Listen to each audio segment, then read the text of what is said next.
कोई भी क्रांति एकाएक नहीं हुआ करती है। लकड़ियों के ढेर के नीचे दबी आग हवा की अनुकूलता पाकर जब धधक कर बाहर आती है, तब लगता है कि सब एकाएक हुआ है, अचानक हुआ है। इसी तरह 1857 में विद्रोह की जिस आग ने ब्रिटिश शासकों को हिलाकर रख दिया, उसकी भूमिका तैयार करने में कुछ महत्वपूर्ण योद्धाओं की विशेष भूमिका थी। यद्यपि तंत्या भील, जी हाँ, तंत्या भील को उचित रूप से क्रांतिकारियों में शुमार नहीं किया जा सकता, तथापि गोरी हुकूमत के खिलाफ युद्ध करने में वह सन 1857 के विद्रोहों से किसी भी तरह से कम नहीं था। तंत्या एक डाकू सरदार था जिसका अपना दल था। उसमें अपार हिम्मत व ताकत थी। यह ठीक है कि वह गरीबों और दीन दुखियों की मदद किया करता था और धनवान लोगों को लूटता था, किंतु या तो सभी डाकुओं की मजबूरी है। लूटने के लिए धन तो धनिकों के पास ही मिलेगा। गरीब की निवास पर धन ढूंढना पाना यूं भी असंभव कृत्य ही है। हुकूमत के साथ डाकुओं का स्वाभाविक बैर होता है। पुलिस से बचने के लिए यह जरूरी हो जाता है कि वे अपने क्षेत्र के लोगों की सद्भावना प्राप्त करें। जो गरीब लोगों का सामान्य उपकार करते रहने से ही प्राप्त हो जाती है। गरीब व दुखी थोड़ा पाकर ही संतुष्ट हो जाते हैं और दूर दूर तक उपकारी की प्रशंसा करते रहते हैं। वे लोग डाकू के बारे में सरकार व पुलिस को भी गलत सूचना देकर उनकी रक्षा करते रहते हैं। तंत्या भील का जन्म मध्य प्रदेश के निवाड़ क्षेत्र के बिरदा ग्राम में हुआ। वह भाऊ सिंह का पुत्र था, जो एक साधारण कृषक थे। पिता के निधन के पश्चात तंत्या ने भी कृषि कार्य ही संभाला। यदि सरकारी कर्मचारी अन्याय व अत्याचारी न होते तो शायद तंत्या भी एक सामान्य से कृषक की तरह जीवन गुजार कर ही मृत्यु को प्राप्त होता। लेकिन विधाता ने तो उसके के लिए कुछ असामान्य ही सोच रखा था। होनी प्रबल होती है। एक वर्ष भयानक सूखा पड़ा। समूचे क्षेत्र की पैदावार नष्ट हो गई। जिन कृषकों ने लागनकर्ता को कुछ देकर खुश कर लिया, तो उनका लगान माफ कर दिया गया। तंत्या न स्वयं लगान दिया और न ही अन्य लोगों का लगान देना उसे हरास आया। इस कारण सरकारी अधिकारी तंत्या के बेरी हो गए। लगान न देने के जुर्म में उसे बंजर पैतृक जमीन से बेदखल कर दिया गया। इसके उपरांत भी जब उसने गैर कानूनी के रूप से उस जमीन को जोता, तो उसे 1 साल के कठोर कारावास का दंड सुना दिया गया। सजा पूरी हुई। जेल से छूटकर तंत्या को मजदूरी तलाशनी पड़ी। ग्राम का प्रधान हेमन पटेल चाहता था कि तंत्या उसके यहाँ सेवाएं दे। सरकारी करने के लिए बने तंत्या ने उसे यह दास्ता करना कबूल नहीं किया। इस सामान्य बात पर हेमन पटेल ने तंत्या से बैर कर लिया। कुछ दिनों पश्चात एक व्यक्ति के यहाँ चोरी हो गई। चोर पकड़ा गया। हेमन पटेल ने चोर से कहा कि वह चोरी में तंत्या का नाम भी जोड़ दे। चोर ने तंत्या का नाम ले लिया तो पुलिस उसे पकड़ने जा पहुंची। झूठी आरोप से नाराज होकर तंत्या ने पुलिस के सिपाहियों से झगड़ा किया। यह चोरी से भी अधिक संगीन जुर्म हो गया।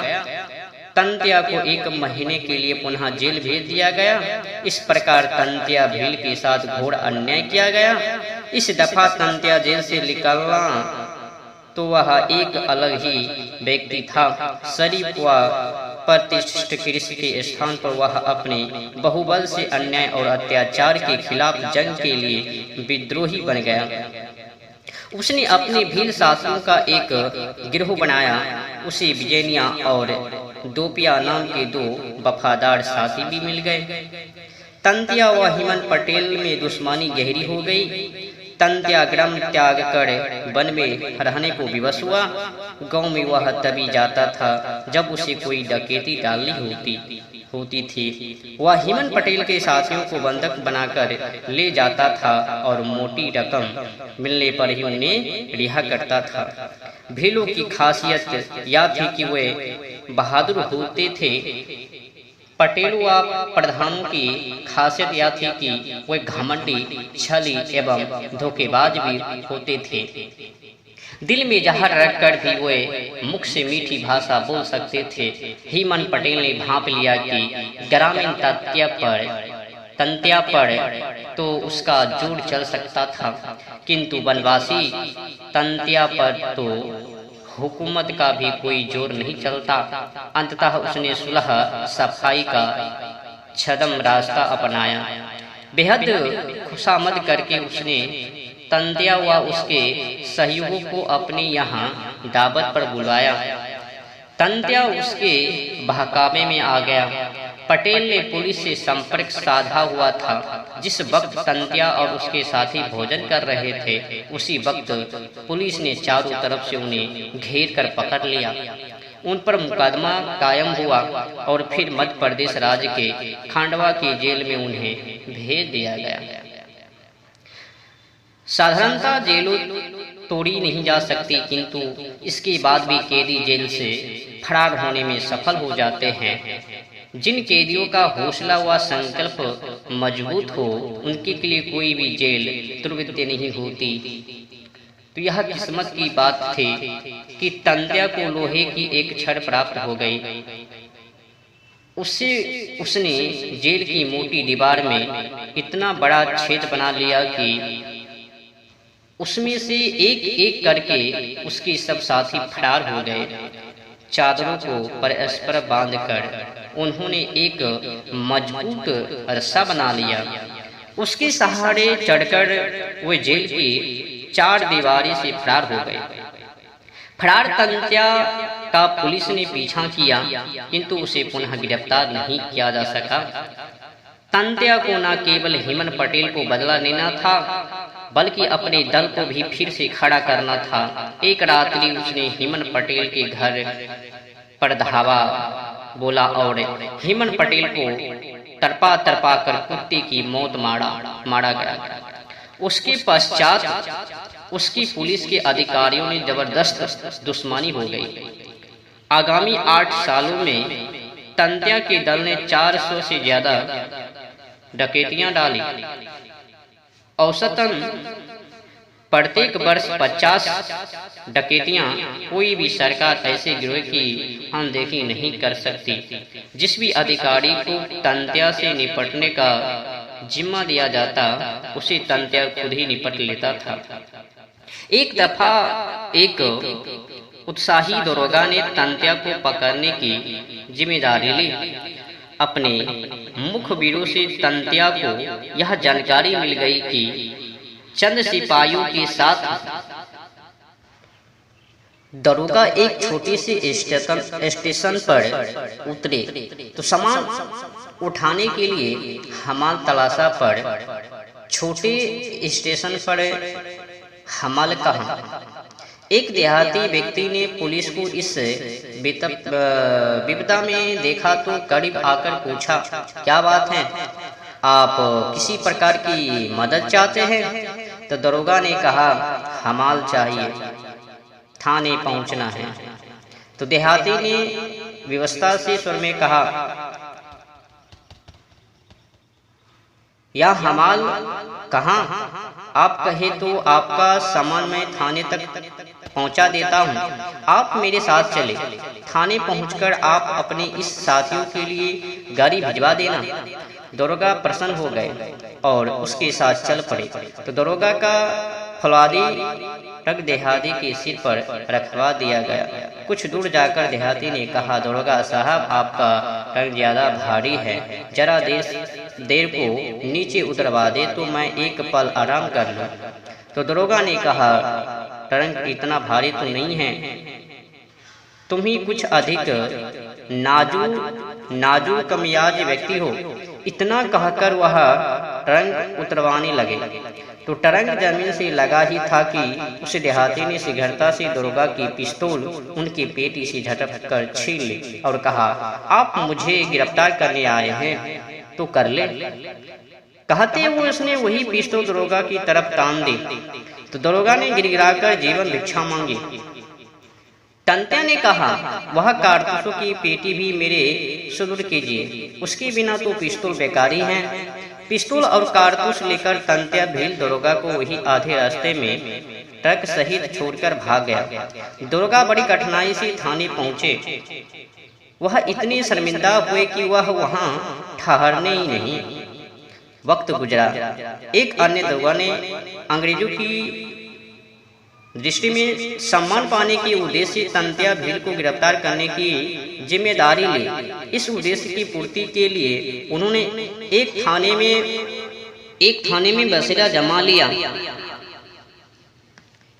लेकिन दारोगा के सामने प्राथमिक समस्या यह थी कि तंत्या के ठिकाने का पता किस प्रकार लगाया जाए। यूं भी तंत्या किसी भी एक स्थान पर नहीं ठहरता था। इस कारण कोई भी उसका ठिकाना बताए भी तो क्या। एक दफा एक नाई अपनी हजामत की पेटी हाथ में लिए दरोगा के सामने से निकला। दरोगा को उससे दाढ़ी बनवाने की इच्छा हुई। उन्होंने उसे बुलाकर दाढ़ी बनाने का आदेश दिया। नाई बतूनी तो होते ही है, इस कारण उसकी जीभ कैंची से ज्यादा चलने लगी। दरोगा ने तंत्या भील का किस्सा छेड़ा तो नाई दुखी होकर बोला, मेरा दुर्भाग्य है कि तंत्या भील ने मुझे ही अपना नाई बनाया। दूसरे किसी पर वह विश्वास नहीं करता है और ना दूसरे कोई उसके करीब पहुंच सकता। तो हर दफा दाढ़ी बनाते वक्त वह मुझे धमकाता है कि यदि उस तरह की तनिक भी खरोच आई तो वह मेरी गर्दन ही काट डालेगा। मुझे मालूम है कि किसी न किसी दिन तो मुझसे गलती होगी ही। उस दिन मेरा क्या होगा, मैं तो बेमौत मारा जाऊंगा। दरोगा ने बेहद अवसर देकर प्रस्ताव रखा कि तुम एक दफा हमें उसका ठिकाना दिखा दो तो हम तुम्हें खूब धन देंगे। बिल्कुल नहीं। नाई ने सहमकर कहा कि मैं बाल बच्चों वाला आदमी हूँ, लाख रुपये दे दूं तो भी नहीं। तंत्या को भनक लग गई तो वह मेरे टुकड़ी टुकड़ी कर डालेगा। तो बहरहाल अंततः करार हो गया कि दरोगा नाई के साथ नहीं जाएंगे। देहाती के छद्म वेश में दूर से पीछा करते हुए तंत्या का ठिकाना देखकर वापस लौट आएंगे और फिर बाद में उस स्थान पर छापा मारकर तंत्या को गिरफ्तार कर लेंगे। कुछ दिनों पश्चात नाई आया और उसके कहने पर दरोगा भी उसके साथ हो लिए। ग्रामीण श्रमिक का वेश और निशस्त्र तंत्या के ठिकाने तक तो जाना नहीं था, दूर से ही देखकर लौट आना था। एक जगह सन्नाटा देखकर आगे चलते नाई ने रुककर पीछे आते श्रमिक को संकेत करके अपने करीब बुलाया। पास आने पर बोला, मैं ही तंत्या भील हूँ, आप मुझे पकड़ने आए हैं, आपका क्या करना चाहिए आप ही बताइए। दरोगा के होश पे क्षता हो गए। तंत्या ने उनकी नाक काट कर उन्हें भगा दिया। बेचारे कहीं मुंह दिखाने लायक न रहे, किंतु पुलिस का शिकंजा निरंतर कसता ही गया। बिजेनिया और दोपिया पकड़े गए। बिजेनिया को फांसी और दोपिया को आजीवन कारावास की सजा सुनाई गई। तो 45 वर्ष की उम्र हो जाने पर तंत्या को लगा कि अब उसे आराम की जरूरत है। उसने पुलिस से समझौता करना चाहा, किंतु जिस मध्यस्थ से उसे जिस मध्यस्थ ने उसे यकीन दिलाया था कि वह पुलिस से उसका सम्मानजनक समझौता करा देगा, उसने विश्वासघात किया और तंत्या को धोखे से गिरफ्तार करवा दिया। सितंबर 1886 में उस पर मुकदमा चला, वह बाद में उसे फांसी सजा दी गई। अंततः तंत्या भील ने मृत्यु से पूर्व तक अंग्रेजों का यह अनुभूति अवश्य ही करवा दी थी कि यदि हिंदुस्तानी दिलीर हो जाए तो अंग्रेजों की विश्व विजयी ख्याति पर भी प्रश्न चिन्ह लगा सकते हैं।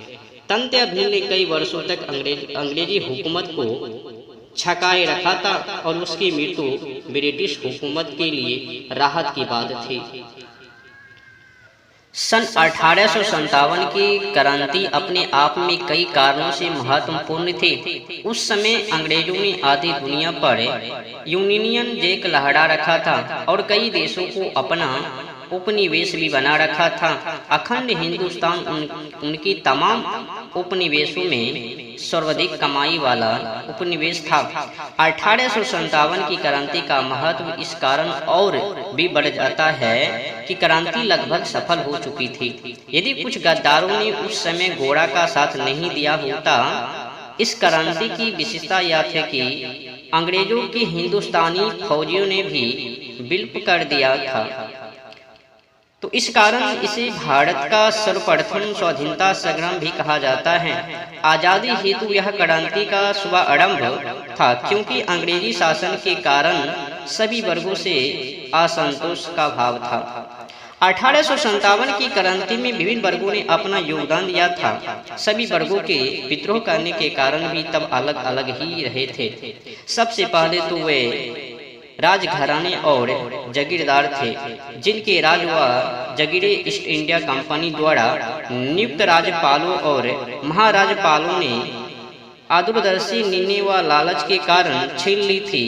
यदि किसी शासक या जागीरदार की कोई औलाद नहीं होती थी तो कंपनी उसे पुत्र गोद लेने की इजाजत नहीं देती थी और उसके राज या जागीर को जब्त कर लेते थे।